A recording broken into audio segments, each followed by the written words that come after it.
So good evening, good morning, Carlin. Thanks for being with us, bright-eyed, bushy-tailed, and hopefully not remotely infected Not at at this all. point in time. So that's great.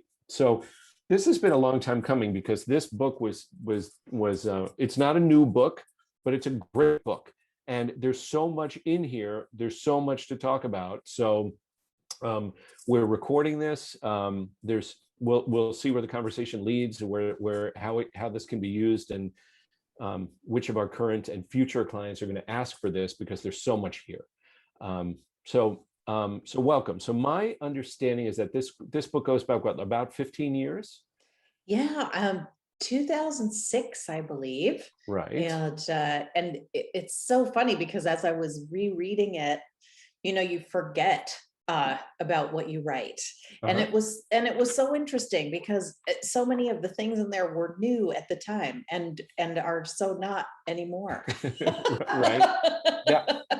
And that's really interesting. I don't know. It's just the world has changed so much in the last 20 years. Yeah. And just kind of seeing what were my breakthrough thoughts in that moment about systems thinking and appreciative inquiry, and now they're so integrated into what we do, and it was fun to actually look at that. Cool.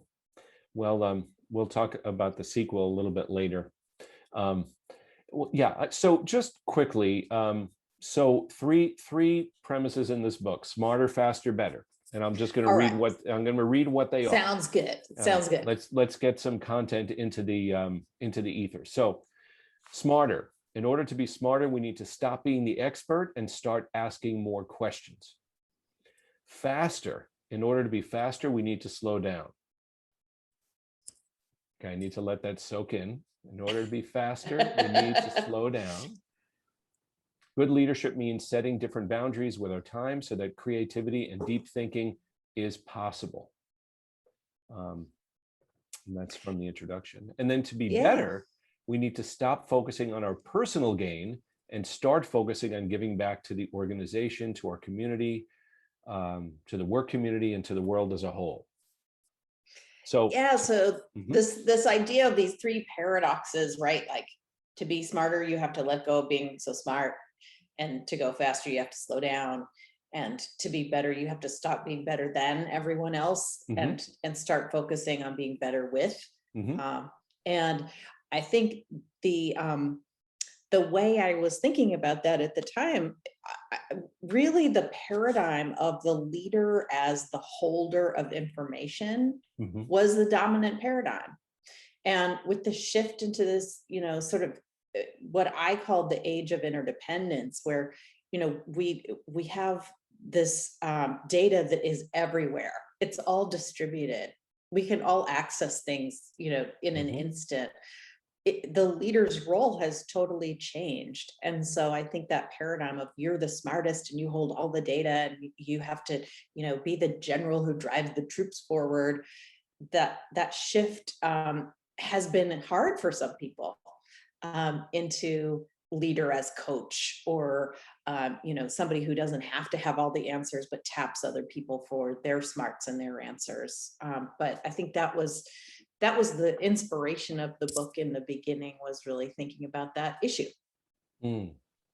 Yeah, I know that I regularly am in conversations with my coaching clients and leadership team clients where the fear begins to emerge from people. Well, wait a minute, what's the source of my power then if I'm not the one who has the most access, or the one who is the subject matter expert in the room? So I've asked this question so much to different coaching clients.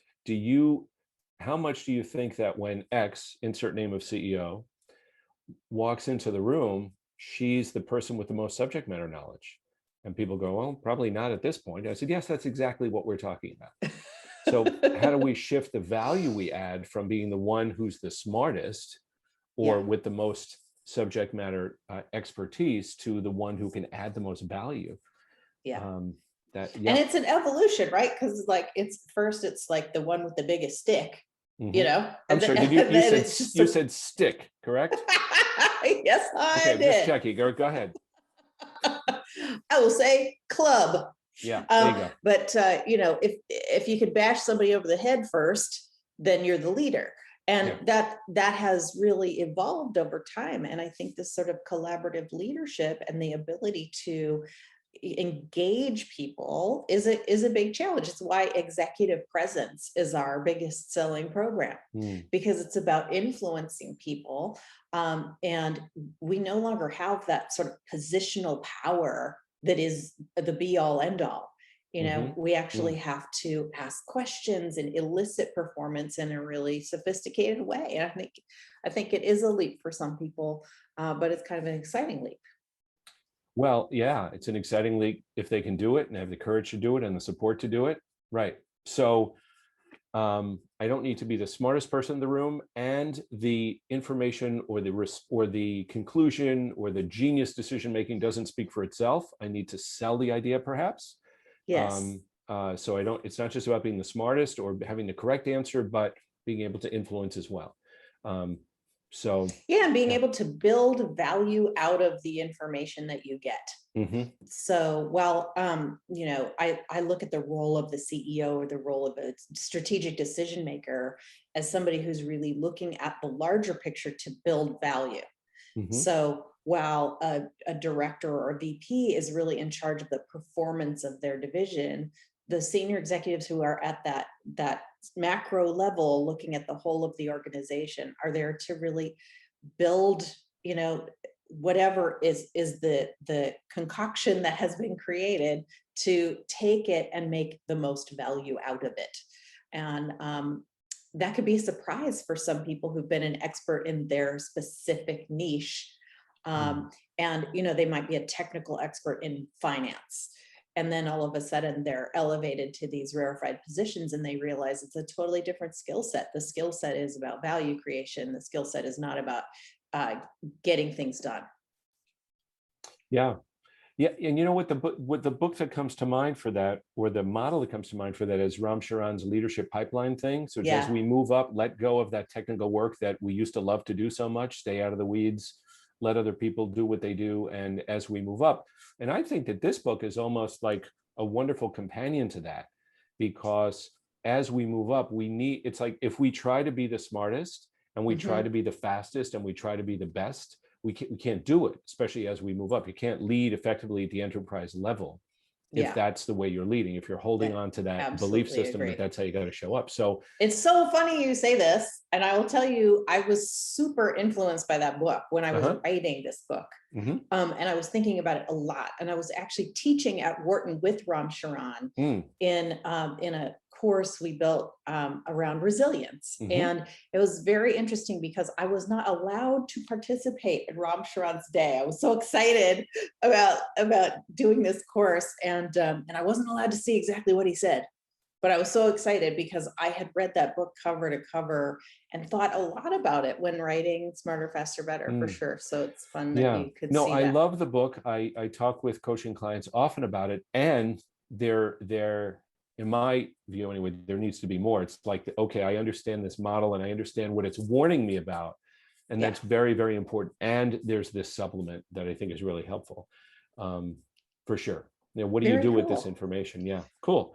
So one of the things you talk about in the Smarter section is about looking for the good, about being curious, as a way of, you know, collective smarts, if you will. Or I think you had another term for that I'm having trouble putting my fingers on right now, but that notion of... Well, there's the appreciative eye is in there. I don't know if that's what you're... No, just this notion of, you know, opening the conversation of curiosity to the whole community and leveraging the smarts of the whole community, rather than a single thing. So I'm curious to know, like, so I mean, obviously there's a whole huge body of appreciative inquiry work out there. How did that come into your thinking? Was there any? Say more about that, please. Yeah, I went to a program, an appreciative inquiry certification program with David Cooperrider and Ron Fry at Case Western. And I felt like I had found religion. It was very exciting. And what was so fascinating about what they were doing in organizations was that they were doing all these appreciative inquiry summits. That was what was happening in that moment, is that they were going in and they'd have 1,000 people or more in one room, and they would be asking questions of that system as a whole system. Instead of asking the executive team, well, what do you think and what do you want to do? They'd ask the whole system, how can we improve X? And so it might be something like, they were looking for efficiencies, and they were, and one example would be, there was a trucking company that was looking for, how to really become more profitable. And it had been something on the table where they've been working with the finance team, and they've been trying to find solutions, and they've been working as an executive team on these strategies. But it was when they talked to the truck drivers that they got the real insight into, well, what was it that could actually save on fuel costs, because they needed to do something a certain way in their schedule. And it really was a breakthrough, because I think the respect for everyone in the system was really demonstrated by that summit, where everyone got together and everyone contributed. And then it was an aha moment for the executive team, who really felt like, well, they should have been able to figure this out. And then they had to realize that no, the answers are all there inside of the system. It's just for them to elicit and pull from the group. So it was kind of exciting stuff. So that's what I was really immersed in at the time. Cool. Very cool. No, it's great. It's a great specific example. And and so not only is that about, that's about a whole lot of things. The leader setting aside his or her ego, the appreciation for community and contributions coming from different places, flattening the organization. And that's an argument for a certain type of innovation as well, just asking for different opinions. Yeah, absolutely. Interesting. Very cool. And the other thing I'll say, I'll just add on one thing, which is that in the appreciative inquiry model, it came out of going into organizations and asking questions about stress.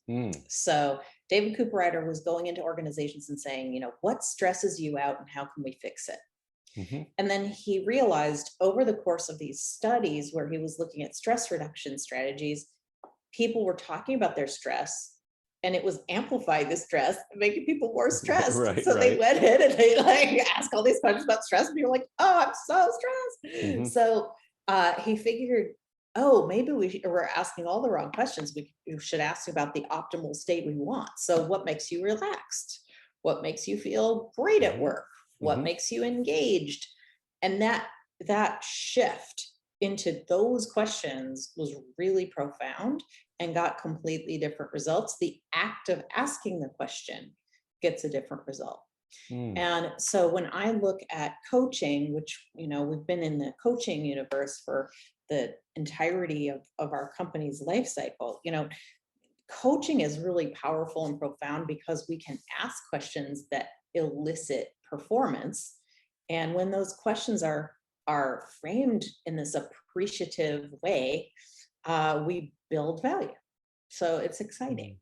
And I think about that to this day when I'm asking people questions. Well, and not just not just building value in terms of generating answers, perhaps answers from different parts of the periphery, but also, and maybe this wasn't as clear when the book came out 15 years ago, but now with what we know about brain science and neuroscience, and asking those questions, can repave and rewire some of those neurons. Absolutely. Absolutely. It was all starting at that time too. It was in 2000. They were starting to look at neuroscience and cognitive neuroscience and what was happening in the brain with this neuroplasticity and how we grow different grooves in the brain, basically. So, if you think of it in the olden days, we used to have these things called records, and they have a groove in it that the needle goes through. And we have those in their brain, like these deep trenches of how we normally think about things. And when we shift the way we ask questions, we shift those deeply ingrained thought patterns, which is exciting and doable. I mean, when people say, are great leaders born and not made? Both are true. They are born and they are made. and you can actually learn a lot of things about being a great leader. And it actually takes hold in the brain when we do things right. Well, it takes hold in the brain when we do things wrong as well. So That's true. there's an opportunity there. Yeah. Absolutely true. No, cool. Very cool. Great. So let's move to, let's see, one chapter is called Festina Lente, if you remember what that Go still slow means to here. go fast. Yeah. Yes. So it's funny because when I read this section, reread the section then on faster. So again, the premise is that, you know, we set different boundaries with our time so that creativity and deep thinking is possible. I think about some of what we do here at Wharton when leaders come to exec ed programs, we'll often take them out on the Schuylkill River with a gentleman who's in our community who's a medal-winning Olympic rower, and puts them in a scull with 6-7 people, if I'm using that correct term. I'm still trying to get on his calendar, by the way. I'm working on it. But these are people from all over the world who don't know each other particularly well, and they're being asked to work together on a team, and they stick them in this boat together. And if you're not aligned when you're rowing like this, you're banging into each other, getting extremely frustrated. And you've got to slow down, to pay attention, to follow the instruction, and to watch the person in front of you in order for this to happen smoothly. And once it happens smoothly, you can fly. And it leads to that expression that, you know, you slow down to align, and alignment is fast. Yes. And we get to live that when we have this with our folks and our executives in that experience. And of course, it's a wonderful experiential learning opportunity. But how do you, slow down? Because it's only then can you, well, not just move slow down to speed up, but then collectively, actually the collectively comes back to the smarter and collectively. But that there needs to be a slowing down in order to speed up.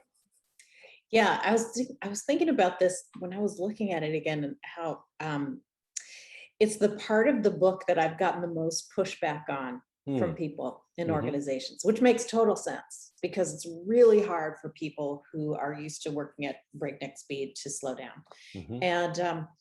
And I think as I reflect back on it, what was included in there was a lot about brainwave states, and how we access flow states and our best thinking.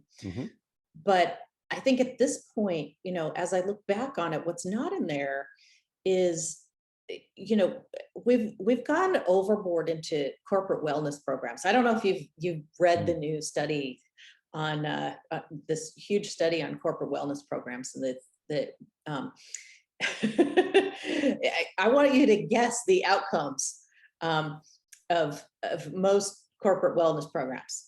Not great outcomes. Well, Not why ideal, is right. that? It's because what really needs to happen for corporate wellness is for corporations to not work people to death. And to recognize that they are not AIs, they're human beings, and that being a human actually requires other things, not having to report into a wellness program during your work hours, but having time to go and do something by yourself as a human being. Yes. Take your kids to a basketball game, practice for community theater. I don't know what it is, but I think, we have very interesting ideas about what promotes speed at work. And the truth of the matter is, if we are acknowledging that we need more humane working environments, what does that really mean? It doesn't mean that we're implementing a program that people are obligated to do inside of their work sphere and achieve. Because that's the same paradigm of achievement, and you have to push. So the idea is to, create programs where people can have flex time. That's a lot more effective. Have a celebration with your team. Go off site and enjoy a meal together. Or, now in this new hybrid environment, we're going to have to find new ways of helping people with that sort of balance of doing things for themselves and coming back to work. But that was what I thought of when I was thinking of this go to slow to go fast. Mm. I think alignment is the most important part of that, but I think we also have to think about our humanness in the face of the transition to much more of the workforce being automated and machine led. Yeah, and what does that mean for us? And Yeah, it's a perhaps, yeah, scary and exciting time, right? I mean, I love yeah, AI. yeah. It's fascinating. Uh-huh. And really, I've been speaking with a CEO of an AI company recently about AI workforce and what happens when you replace team members with AIs, and how do you manage a team where part of the team is a fake person? It's a really interesting conundrum. But if we don't acknowledge our humanity, we'll be in trouble. We can't compete with the machines. We don't go that fast. We need to slow ourselves down to optimize our thinking. Well, that's right. And if the value we bring is based on our speed, then all of a sudden we're not major league quality anymore. That's right. Yeah. And perhaps we talked before about some of the research that's come out that has supplemented what was in the smarter section. Mhm. Maybe some of what's come out and in terms of mindfulness, for example, would work very well. I think works very well with what you're talking about here with speed. Yeah, I think It's, so too. about prioritization and about how we're using our energy and about just showing it's not about speed. It's about attention. It's about energy. Mhm. It's about focus. Yeah. So I love that Dan Goleman book about focus is so great. And Mm. he's this, famous meditator, mindfulness practitioner. And it's so useful to think about it from that perspective. And it's just how do we cultivate focus in an environment that creates ADD? Yeah, well, Um, it's if it rewards people for speed and for ticking boxes, then that's what it is. And it's Yeah. very, my experience anyway, as I talk to leaders about this, it's very difficult to break away from a model like this, yeah, because if that's how people are measured, then, and we've you bet. always measured people that way, that rewards speed. It rewards more, not better, but Yes, more. absolutely. Yeah. Absolutely. And, watch your metrics is another really important lesson from that Hmm. section, because the how people get to the result is not always as important as the result itself. And I think a lot of managers can get into the weeds with telling people how they need to achieve things. I can harp on and on about the paradigm of the work week and time, but money for time is the paradigm that most labor operates under, Hmm. right? and Hmm. and I think that's kind of a false narrative we have about effective work. It shouldn't be about time, it should be about results. Well, But and I do think that's shifting somewhat in the virtual environment in which we're operating, yeah, because we can't. It's no longer about butts and seats, because I don't see the seat and I don't see the butt. that's Um, right, you only so see the result. we only see the results. Although there are some Hmm. systems, of course, that are tracking when somebody's on their computer, things like Yes. that. Although that is there. I love one of the questions that you asked in the faster chapter about, do you wear the watch or does the watch wear you? And how are we, a prisoner of our of the clock, and what does that Yeah. mean? And I think about some of the work of the Human Performance Institute, about, so Jim Lair stuff, and what does that Hmm. mean in terms of how we're using our time and how we're prioritizing. And I also love this notion, and I hadn't heard this phrase before, that section of the book about the leader as the dominant oscillator. Oh yeah, it's out of heart math. And if you've ever looked at that uh, research, I love that metaphor. And it's very interesting because the idea is that um, clocks will align to Mm. the largest clock in the room, and things will Hmm. oscillate in rhythm. Hmm. And that happens with people's heart patterns. And if you are seeing yourself as that dominant oscillator, you're seeing yourself as a person who's setting the pace. You're setting this pace, and you are setting expectations, and people are aligning with you, Hmm. not just your strategy or your idea, but actually with your pace and tone and being state. which means that as a leader, we have to actually be really conscious of our being state, that we're not approaching our team from a place of fear or ultimate stress or rage or anxiety or whatever. Well, right, and that's going to happen whether we're thinking about it or not. I mean, the That's leader right. casts a shadow, and the leader is going to set the culture, set the tone, which is a better way to say it, is the way you've said it, is going to set the tone. So what does that mean in terms of how we do, whether people speak up in meetings, or whether I actually remember there was a then new CEO, probably 15, 18 years ago, when I was doing some work with one of our big clients here in the Northeast US, and they got a new CEO who was a runner. And he'd go out and he'd run around the campus, the suburban campus, and all of a sudden there's this group of runners in the organization. There's this pack of people I'm thinking about this Forrest Gump dynamic with this cluster of people that are following him as he's running or something. And all of a sudden everybody's running. And it's not, the cynical view would be people are sucking up to him and whatever it is. And I don't want to set it up that way, but it's just, no, it's just kind of, this is what we're doing now. This is what success looks like. This is what, all right, well, I want to get out there. And maybe it is trying to be seen. Of course, there is some of that. But all of a sudden, everybody's out there, running or something, because we're going to follow the leader, literally. That's right. That's right. Absolutely. It's a powerful thing. And, and it's also easier said than done to remind yourself all the time of that stuff.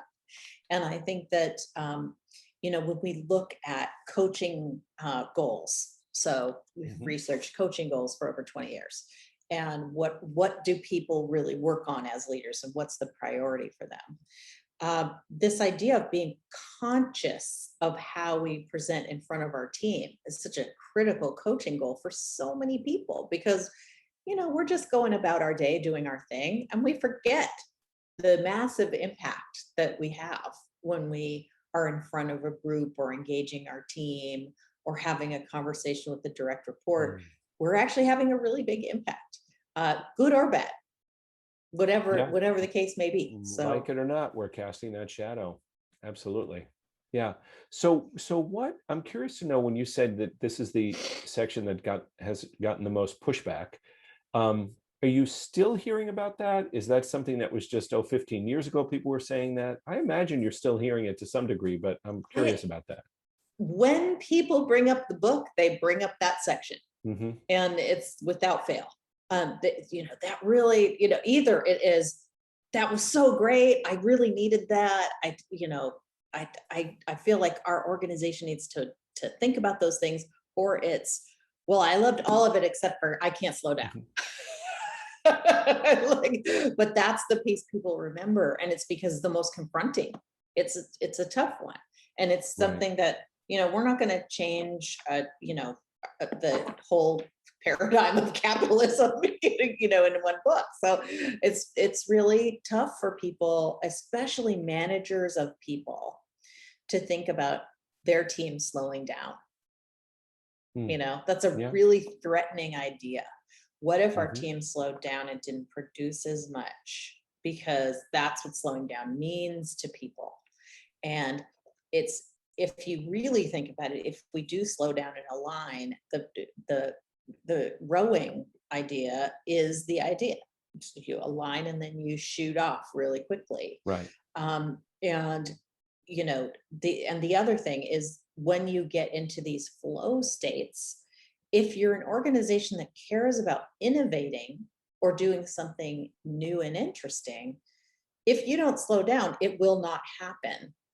And, well, that's right. We know that. That's right. Well, that's right. So if I'm going to get to the office, taking the fastest route possible, and I know from my experience I'm going to do that, and I'll put the GPS on because that's what we're going to do. We're going to go the same way.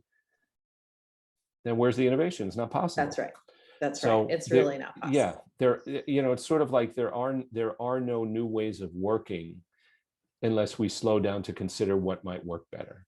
You can't consider what might work better without slowing down. No, it's really impossible. And it's impossible to get the brain out of reactivity if you're going too fast. So that reactive state is great for immediate problem solving and survival. It's great. It's exactly what we need when we need to do those things. But if we need to do things like innovate and adapt. Mhm. Yeah, Thinking requires something completely different. right. So we're really redefining roles, and we're redefining how we measure. So it's not slowing down to produce less, it's slowing down and produce less. It's Yeah, slowing down in order to produce more. yeah, And if we can just open our minds up to see what's possible. Um, that's the big idea. that's the big idea. That's the big idea. Okay, so better. So better, this is interesting, because now we're getting into, so this is about being better with rather than being better than. Is about being less competitive, more purposeful, more, I don't know if this is the right word, but it's coming up for me, a little bit more benevolent, a little bit more caretaking, wider view. Say more about that. I'm sure you've got a lot to say about that section.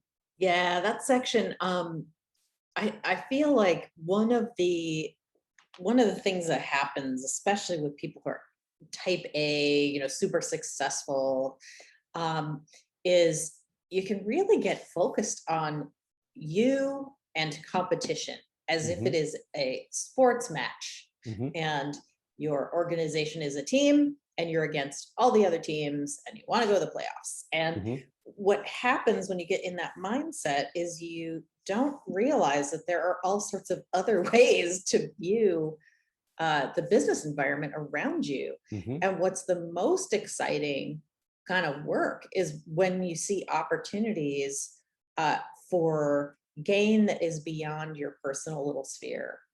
And I think, yeah, I can definitely talk a lot about this one, but it's hard because there's too much there about what's going on in our society right now. We are so split and so divided and so not unified. And the paradigm of competition is actually really hurting us. It's co-opetition and leveraging each other for the better of the whole that is really exciting to me. And if we look at climate change as an example, I know a lot of people who are on the West Coast in the middle of fire season, really scared, and it's such a challenging time. And if our organizations, I don't want to be too controversial here, but one of my lovely heroes, Richard Branson, is out there creating a lot of carbon emissions right now, Andrew. Yeah. And it's like, what's more important, a billionaire going into space or helping people through this incredible catastrophe that we have going on? Mm-hmm. And so I feel like the most exciting leadership to me is leadership that looks at the betterment of society. And that can happen in any kind of company.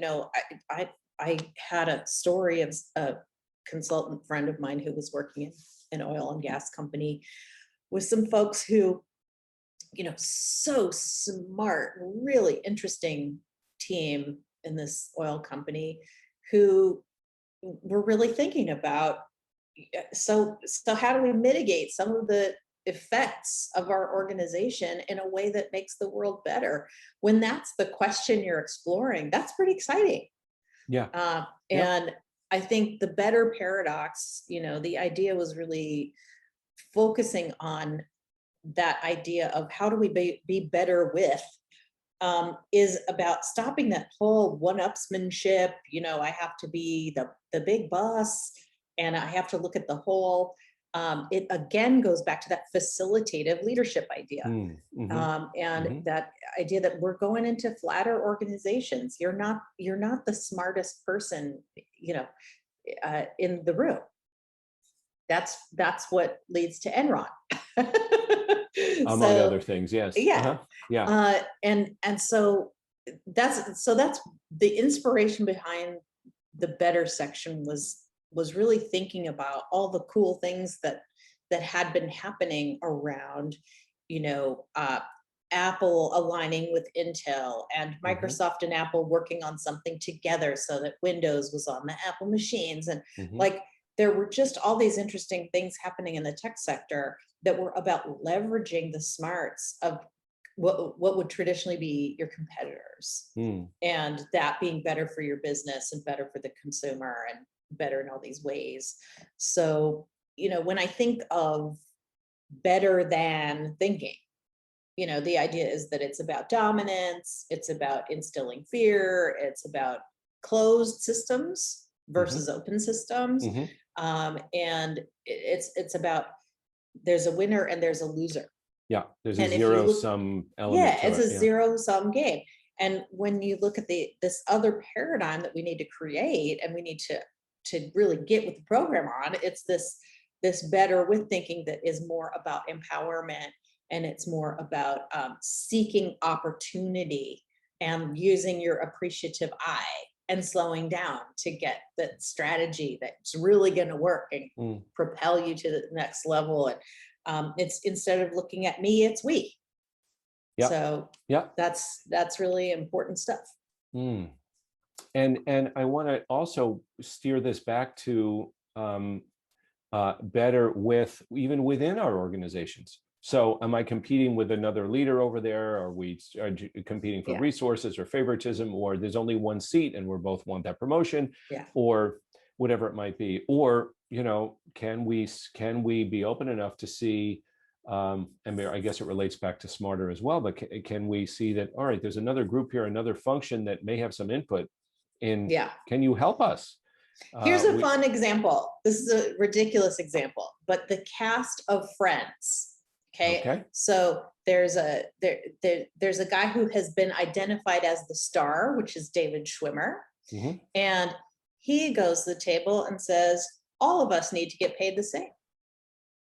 And from doing that, from creating that level playing field, from advocating for others instead of just looking at his own paycheck, because he could have been the big breakout, he actually created a much more stable working environment where everybody was pitching in to have everybody else, and the show had more longevity, so their careers went longer. I mean, it's like all these positive outcomes from one person who was being identified in this hero way. You're the big star, saying, you know what, it's healthier for the whole if I'm not the big star and we're all the big star. And some people could say, like, what a dumb move, or that was too selfless. He really should have done something different. But what were the outcomes of that? They were really positive outcomes. Well, right. And there's sort of an enlightened self-interest, or could be, to that as well. And that's the way it should be. That's right. Yeah, that's true. I didn't know that story. That's interesting. Yeah. Yeah, it's a fun story. I mean, it's not a corporate story, but it's one that's like, everybody can relate to this idea of, like, there are people in organizations that are singled out as the hero. Yeah. And they need to advocate for their team, man. Works a lot better. That's better with. It's not about me, it's about us. What does that mean? Absolutely. And I think that's as again, in the 15 years since this book was written, and as organizations and the inner workings have become more transparent, everybody knows everything, Glassdoor, social media, whatever it is, it's, you better be speaking better with, that, and that transparency will drive accountability, hopefully. I think in many cases it does, not all the time. It'll drive accountability, which is something else that was discussed in chapter 8 about the mandate of personal accountability. So if we, and you're getting to legacy statements, and how do we want to be remembered, and do we want to be remembered as somebody who just, climbed over people's heads and left a wake of bodies, or as somebody who left the organization, if not the world, a better place. So, that is my hope for all the people we work with, is that, they have a deep sense of accomplishment in reflecting back on their careers, versus feeling like I survived, like I made an impact, and it was the impact I wanted to have. Yeah, right. The impact, and there's many dimensions to that impact. The impact of myself and my family, the impact on my team and the careers that I left behind, the organization, the industry, whatever it might mean. Yeah. Sort of a career well lived, if you will. Mhm. Um, Yeah, the other thing behind all of my books actually is Maslow's hierarchy and mhm, Maslow's vision of management. And mhm, Maslow would say, we need all these layers, right? It's not that we don't need the survival mhm, stuff. mhm. We really need the survival level behaviors because they help us survive. And then we need to move up and we need to create belonging and Mhm. a sense of contribution and a sense that we're doing something for the greater good. And so I'm a big believer in that. Yeah, and better is, all over that model, I think. Yeah. True. So in what ways do you think, I like, again, there's so much in this book. I think it's terrific. I've shared it with many clients. Like, you want to ask yourself a series of good questions? Here's something. This will spur a lot of your thinking. Um, in what ways does the pandemic impact or shift some of this? How have you seen this come to light a little bit in your view? It's a great question. I don't think I've thought about that in a really deep way, but I will say, so you said earlier, we'll talk about sequel. So there's a few sequels, but the most recent sequel is Inspiring Leadership for Hmm. Uncertain Times. Hmm. And a lot of the ideas that started in Smarter, Faster, Better, I really took to a different place in that book and basically revised that everything for the pandemic because I really felt like, well, now's the time for some of these critical ideas about alignment in particular Hmm. and looking at how do we reduce fear-based behavior and get into a more of a flow state and an adaptive state because there's so much unknown that's happened through the course of this last year and a half. And as leaders, we have to flex our resilience muscles, right? And be able to lead teams who are not well, who are scared, who are, at home experiencing a whole different reality, who are coping with, they're around their family all the time. For some, that's good. For some, that's kind of difficult. We've lost 20 years of gains for women in the workforce in the United States, women leaving in droves their jobs to take care of children because they're the primary caretakers. Just a massive amount of change. And how do we handle that change? Well, we have to do all the things that are in the book. It's really like stop, slow ourselves down, focus on not just the problem solving and identifying problems and fixing them, but the appreciative eye and what's working and what can we expand and how can we take this circumstance and broaden and build the positive. I think all of it is highly applicable right now and much more so than when it was written in the first place. But yeah, definitely there are a lot of practices in the book in Smarter, Faster, Better that are try this. They're just these little things to Yes, yes, try. absolutely. Uh-huh. And I think those become extra useful in a time when everything is changing because it's all an experiment. Some things are going to work really well. Some things are not going to work really well, but you don't know until you try. And I really encourage leaders to think in terms of experimentation instead of here's the thing that will fix it. Because there's Right. no one thing that's going to fix whatever is going on for you. It's really Right. about finding your rhythm and experimenting until you find things that work. And, simple things. Martin Seligman created this optimism exercise that I've used with every team ever that I've ever worked with. And, so simple. List 3 good things that happened today and why they happen.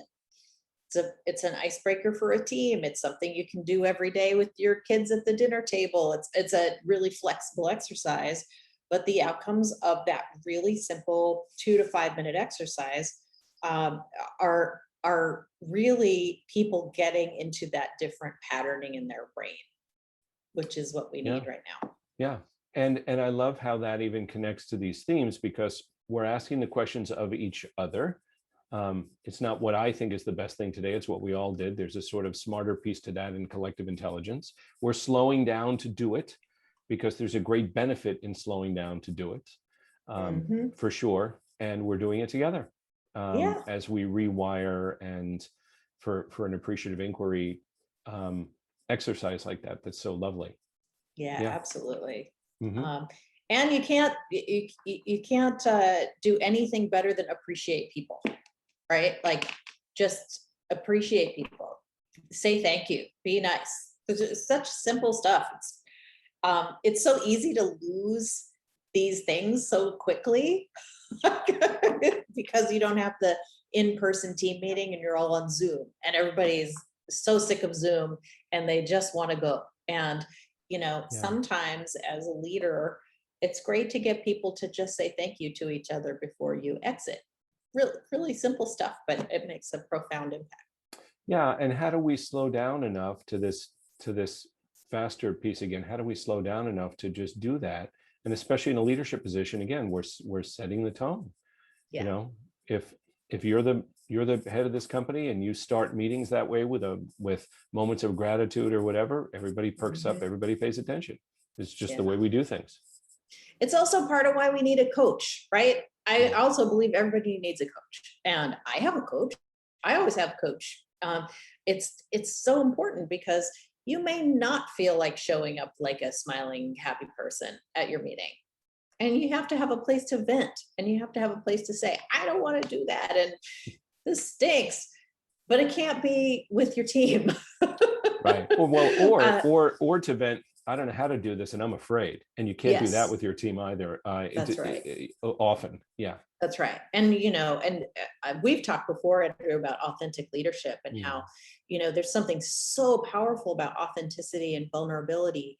And we can overdo this concept, right? I think there's a danger to saying, leaders should be authentic at all moments in every way, because they shouldn't. Right. Because they're the dominant oscillator, right? So you need a place to have those negative emotions or that difficulty so that you can be authentic with your team in another way. Mm-hmm. Yeah, in a better way, in a more conscious way, not in as a reactive, this is the way we always do things way. Yeah. And the first title of this book, just for fun, was Conscious Leadership. And, really looking at it as an idea of like, how do you just get aware of what you're doing? And I think that's a lot of what the book is about. It's just awareness. It's just, oh, right, I'm doing that. How do I consciously cultivate these other characteristics in myself? And at the time, there were not that many leadership books that were on the border of self-help. And so that was really different. And so when I was looking back at it, I was thinking, wow, this is like every leadership book now is sort of self, how do you cultivate the best in yourself? And that was a little bit different at the time. Well, and I mean, one of the best leadership books I know of is a book called Conscious Business, which is a great book. And it's a great book, and it's very specific. And I like this book as foundational before that one, just because it's broader and setting some of these broader themes. And then there's a whole bunch of other great books, of course, that could be laid on top of it as we start to, so if I'm slowing down to consider how I can be more effective, I'm asking questions, looking for ways to be more effective. Oh, here's a dozen books that can be helpful with that. But first, some of what you're talking about is really more in this book is really more about the infrastructure. It's like the resilience work that we do. It's about the operating system. And then we can pick up other books that'll plug in applications we can use within that operating system to be effective. So feel free to get Smarter, Faster, Better into business schools worldwide. I'll see what I can do. I'll talk to my colleagues at Wharton here, and we'll see what we can do. Great. That's great. For sure. Great. Well, we're winding down here. Thanks again for the time. I just have a note here to just remind the listener that this, like you said, the summaries at the end of the chapters are a great way to just capture the essence of what these things are, whether they be exercises or just a look back or questions to consider. I think that's really helpful. And yeah, I know. I mean, we've done workshops based on this book, or key dimensions of this book. I do look forward to the sequel and to the Inspiring Leadership in Uncertain Times book tour. May it be in Excellent. person. May it be in person. Yes, please. When you can get on a plane. That would be great. I really appreciate this, and thanks for having me. And for anybody who is watching this on the Inspiring Leadership platform, we'll also have a summary, a Smarter, Faster, Better summary that you can download and check out, that was created by one of our clients. And I think it's pretty interesting. It was, you'll see when you see it. But thank you, Andrew. Thank you to the Inspiring Leadership Book Club. It's much appreciated. And I look forward to the next event that I think is happening in 1 month from now. Yes, it is. All yes, right. it is. Be there or be square, as they say. So, All right. cool. Thank Thanks, you. Carlin. Thank you.